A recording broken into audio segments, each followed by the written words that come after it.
বলেন তো শরীর এবং মন ঠান্ডা রাখে কোন সবজি? এক্স্যাক্টলি লাউ হচ্ছে আমাদের এমন একটা সবজি যেটা আমাদের মনও ঠান্ডা রাখে, শরীরও ঠান্ডা রাখে। হ্যালো এভরিওয়ান, আসসালামু আলাইকুম। কেমন আছেন আপনারা সবাই? আশা করছি সবাই খুব ভালো আছেন এবং সুস্থ আছেন। চলে এসেছি আপনাদের মাঝে নতুন আরেকটি ছোট্ট ব্লগ নিয়ে। আজকে আমি স্বাদের লাউ কিনতে চলে এসেছি বাজারে, কারণ অনেক দিন ধরেই লাউ খাওয়া হচ্ছিল না, সেজন্য ভাবলাম যে আজকে চিংড়ি মাছ দিয়ে লাউ রান্না করব। আর বেগুন দিয়ে ট্যাংরা মাছ দিয়ে একটা টক ঝোল করব। কাচকি শুটকি দিয়ে আলু ভাজা করব। এটা আমার খুবই পছন্দের একটি খাবার। যেদিন আমি স্বাদের লাউ রান্না করব, বিশ্বাস করেন সেই দিনটা আমার কাছে এত ভালো লাগে।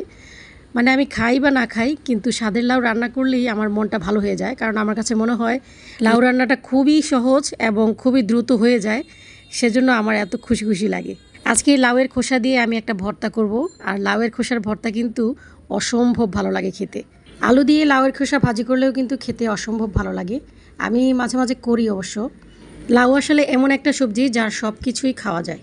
লাউ কিন্তু আমি সবসময় ধুয়ে তারপর কাটি, কিন্তু আজকে একেবারে মনে ছিল না, সেজন্য আজকে কেটে ফেলেছি। তো যাই হোক, কি আর করা, সব সবজিগুলো আমি খুব সুন্দর করে ধুয়ে নেব।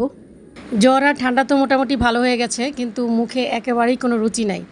সেজন্য আজকে ভাবলাম কাচকি শুটকি দিয়ে আলু ভাজা করব, কারণ এই খাবারটা আমার কাছে খুব ভালো লাগে। লাউয়ের খোসাগুলো আমি একদম ছোটো ছোটো করে পিস করে নিয়েছি, যাতে খুব দ্রুত সিদ্ধ হয়ে যায়।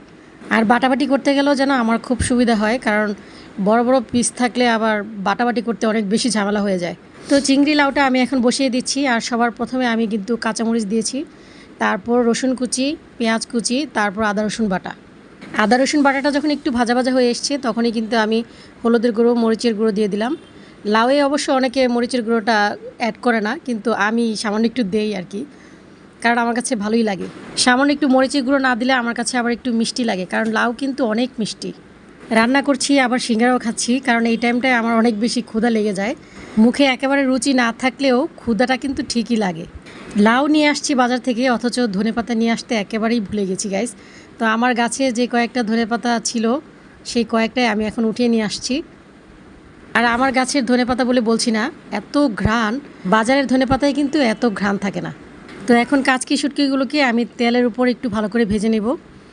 আমি দুদিন ধরে বাজারে মূলা খুঁজতেছি গাইস, কিন্তু কোথাও কোনো মূলা খুঁজে পাচ্ছি না। তো মূলা দিয়ে কাচকি শুটকি ভাজা করলে কিন্তু অনেক ভালো লাগে খেতে, তবে আলু দিয়েও কিন্তু অনেক ভালো লাগে। এই গরমে আসলে একটা শুটকির তরকারি না থাকলে আমার কাছে ভালোই লাগে না। আজকে মোটামুটি অনেকগুলো পদই রান্না করা হয়ে যাচ্ছে, প্রায় 4টা পদ। তো যাই হোক, ভর্তা কিন্তু ফ্রিজে রেখেও খাওয়া যায়, একটা বক্সে ভরে রেখে দিলে কিন্তু 2 দিন অনায়াসেই খাওয়া যায়। বাজার থেকে এই মরিচগুলো কিনে নিয়ে আসছি, আর এই মরিচগুলো এত ঝাল, অনেক ঝাল। দেখতে ক্যাপসিকামের মতো লাগে, কিন্তু প্রচণ্ড ঝাল। তবে যাই হোক, আমার কাছে তো ঝালই ভালো লাগে, কারণ আমি হচ্ছি ঝালখোর। ট্যাংরা মাছ দিয়ে বেগুনের ঝোলটা রান্না করব, আর এটা আপনাদের ভাইয়া খুব পছন্দ করে, সেজন্যই রান্না করছি আজকে। মাছগুলোকে আমি একদম হালকা করে ভাজবো, খুব বেশি ভাজবো না, যেহেতু আমি ঝোলের তরকারি রান্না করব। আর এই বেগুনের তরকারিটা টক দিয়ে রান্না করলে কিন্তু খেতে অসম্ভব ভালো লাগে। আমি জানি আপনারা অনেকেই বলবেন বেগুনে আবার টক দিয়ে কিভাবে খায়। বেগুন টক দিয়ে রান্না করলে কিন্তু আসলে অনেক ভালো লাগে। আর টমেটোর সিজনে যদি টমেটো দিয়ে রান্না করা হয়, টক টমেটো দিয়ে, তাহলে আরও বেশি ভালো লাগে। তো এখন যেহেতু টক টমেটোর সিজন না, সেজন্য আম দিয়ে রান্না করব। যে কোনো টক দিয়ে কিন্তু রান্না করা যায়। আমি এই যে এরকম এক ফালি আমের পিস নিয়েছি। খুব বেশি দেওয়া যাবে না, খুব বেশি দিলে আবার বেশি টক হয়ে যাবে, বেশি টক আবার ভালো লাগে না। লাউয়ের খোসার ভর্তা কি আপনারা এভাবে খান? আর যদি এইভাবে খেয়ে থাকেন তাহলে তো অবশ্যই জানেন এর স্বাদ। আর যদি না খেয়ে থাকেন তাহলে একবার হলেও ট্রাই করে দেখবেন। এটা কিন্তু খারাপ লাগে না, খুব ভালোই লাগে। গরম ভাতের সাথে ভর্তা হলে আর কোনো কিচ্ছুই লাগে না। আমার আজকের সব রান্নাবান্না আপনাদের কাছে কেমন লেগেছে অবশ্যই কিন্তু কমেন্ট করে জানাবেন। প্রতিদিন 3টা আইটেম রান্না করি, আর আজকে 4টা আইটেম করেছি। তো যাই হোক, সবগুলোই কিন্তু আপনাদের সাথে শেয়ার করার চেষ্টা করেছি। আজ এই পর্যন্তই, ফিরে আসবো নতুন আরেকটি ছোট্ট ব্লগ নিয়ে। সেই পর্যন্ত সবাই ভালো থাকবেন, সুস্থ থাকবেন, আমার জন্য দোয়া করবেন। আল্লাহ হাফিজ, আসসালামু আলাইকুম।